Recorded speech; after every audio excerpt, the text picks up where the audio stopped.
Alright, what's up guys? Welcome to the channel.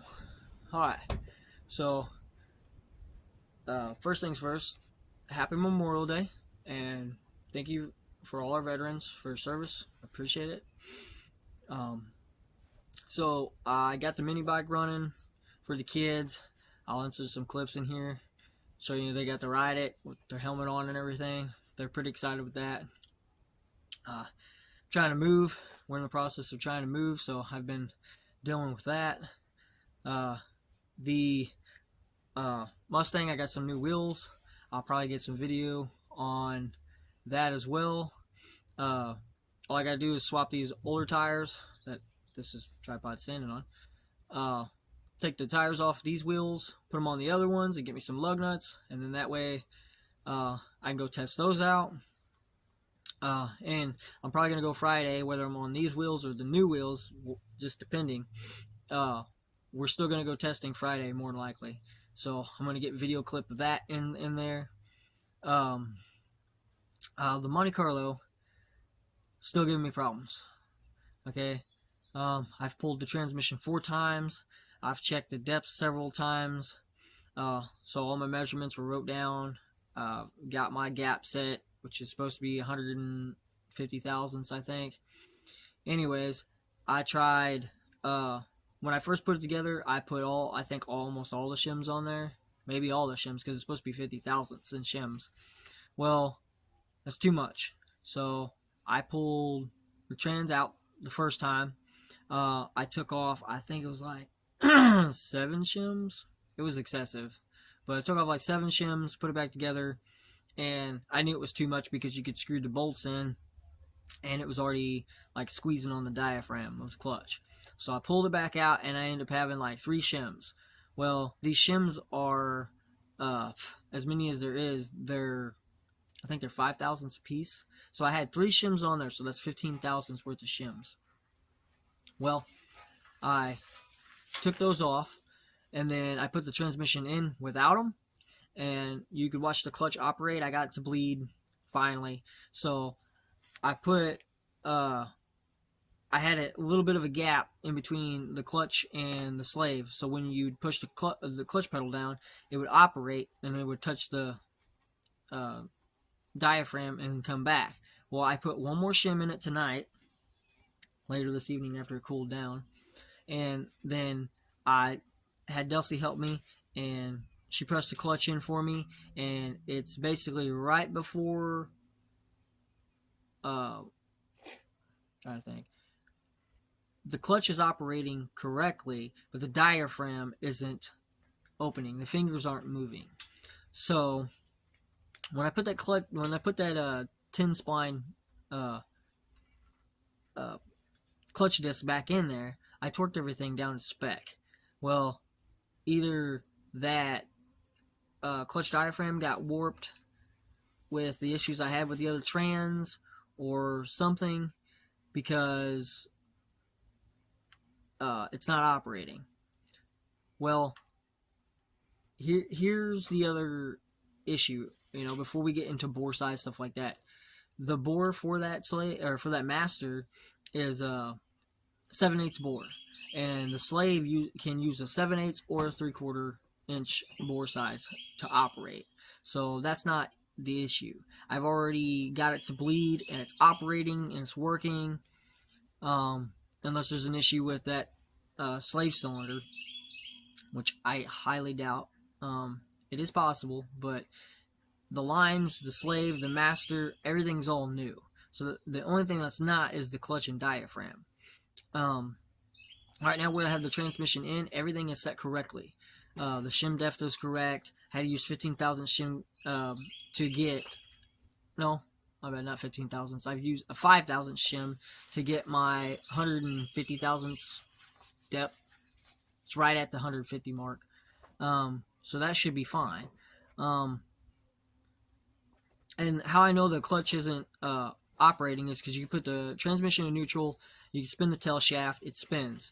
You could put it in gear, in any gear, first, second, third, or fourth, even reverse, and you can't spin the tail shaft because the clutch is engaged. Hold on, bud. The clutch is engaged, so you can't spin the tail. Well, if you push the pedal down, you can what was I saying? If you push the clutch pedal down and you go to spin the tail, it should move because it should disengage the clutch. Well, it doesn't. So that's what's making me think. I have a used clutch out of my truck. I got with the truck. I don't know the condition, but if the diaphragm's good, which it looks good, but I'm just going to throw the used one in there maybe next weekend or something, pull the trans one more time, change the clutch, the diaphragm over, put it all back together, and see if that fixes it. And then I should be done, but all the problems resolve around with my stuff. I can fix anybody's stuff, but when it comes to my own stuff, whether I try to shortcut it or whether I try to do it correctly, I still fight with it or spend an outrageous amount of money trying to get it fixed. So the kids had a good time this weekend. I didn't have a bad time myself. I go back to work tomorrow. Trying to think what else update wise. Got the wheels and tires. Just doing a rundown list. So I'll insert some clips of some different stuff, some pictures of the wheels, I guess, and we'll go from there. But yeah, just keep with me. Just like, comment, and subscribe. I'd really like to know if any of you guys could, at least comment and help me try to figure this issue out. I usually never run into problems like this. I've had clutches slipping before. Once you get at like 3,000 RPM, they just spin up high. I can figure out mostly anything, but this just stumps me. Because I've had this transmission in this car with the same clutch, everything beforehand, and everything seems fine. If you wonder what happened with the T56 or the TR6060, whichever variant it is from an 07 Cadillac CTS-V, I had a custom drive shaft built to make it work, but I put that in there because I got told I couldn't do it, so I just wanted to prove everybody wrong. I did drive it with it. Everything was fine. I dropped the drive shaft one time. It was with the old drive shaft that I made before I had the new one made to see if it would work. I just didn't use the right type of nuts. So I did drop the drive shaft. Well, it was at a slow speed, about 30 mile an hour, maybe less than that, because it was pretty violent. But I guess when that did that, it knocked some bolts loose of the belt and shifted the trans. So the input shaft was chewing on the inside of the clutch housing. Well, it must have just did it because I went from how many miles? Because before that happened, I drove it around for a while. I should have checked the bolts, and I didn't check the bolts. That's what happened. And it happens to the best of us. But I was so excited to drive it, I didn't worry about it. Well, I started having a ticking in the head on the Vortec heads that I had in there. And so I parked it. Well, all I did was I rebuilt those 416 heads and put the whole top end back together and everything else. And then started it, ran good, everything else, got it back together. I was gonna go drive it again, and all of a sudden I had no clutch. You could almost force it into gear, but you couldn't disengage it. And you could put the trans in gear, but you when it was off, your normal stuff, but you couldn't, you had to force it to go into gear. Well, I wasn't going to do that, and knew there was a problem, so that's why I pulled the trans and was going to put this 4-speed in here so I could at least drive this car, because it's still plated and it's still insurance. It still has insurance on it until for like another couple months, so I'm trying to enjoy it while I can, but I'm always fighting with stuff. Well, so I pulled the trans, opted to put the 4-speed in it, even though I didn't really want to. I did it anyways because I've drove it before. And so the only thing I can think of was with it was when I noticed that it was shifted a little bit. I had started it before. I had done a whole bunch of different stuff, so I had runtime on it while I was trying to figure it out. And I could have warped the pressure plate, and that's what it comes back to. I'm thinking that's what happened. And even though I took it off and re-put it back on and torqued it back down after I changed the 26-inch spline slave, hey buddy, or clutch pressure, or not pressure plate, clutch disc to the 10 spline clutch disc, it could be warped. So I guess I'm going to try to attempt to use what I got and try to see if that fixes it. If that works, then maybe I'll just buy a new clutch, put a new clutch in it and all that, but that's a later date. But we'll continue to keep pushing through and see what happens. But if you guys haven't seen my channel yet, it's at Jacob Jarvis 2545. So just check me out if you feel like it. I'll have more content. I got a buddy's car that I gotta view. I'm trying to get more YouTubers to, I guess, come together so we could, you know, continue with our videos. If it becomes a full-time job, it becomes a full-time job. Cool, you know. But if not, I still want to do this as a more of a technical guide. Show you how to do things. I will figure out how to set some stuff up.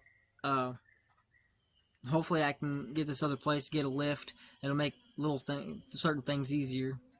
Because right now, as you can tell, and I'll just show you. Bam! On the ground. Yeah, it sucks when you do this. You got a jack stands, ramps. You know, I've pulled this transmission 4 times. And the last, I don't know, 2 weeks, I get tired of fighting with it, makes me mad. And I quit messing with it for a while, and then I'm like, well, I need to get it done, and I'll mess with it again. But for the time being, we'll see how it goes. But I appreciate you guys, and thanks for checking out the video. Until next time, bye.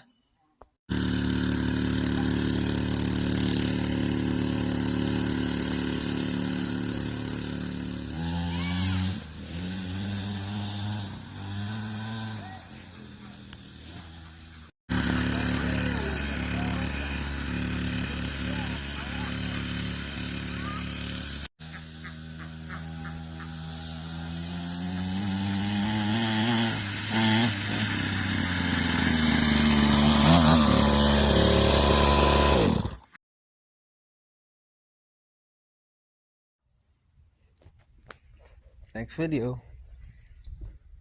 Little Fox body. My buddy Drew's. I think he's got a YouTube channel too. Wicked Fox Racer. So subscribe. That's what it is. So SN95 interior.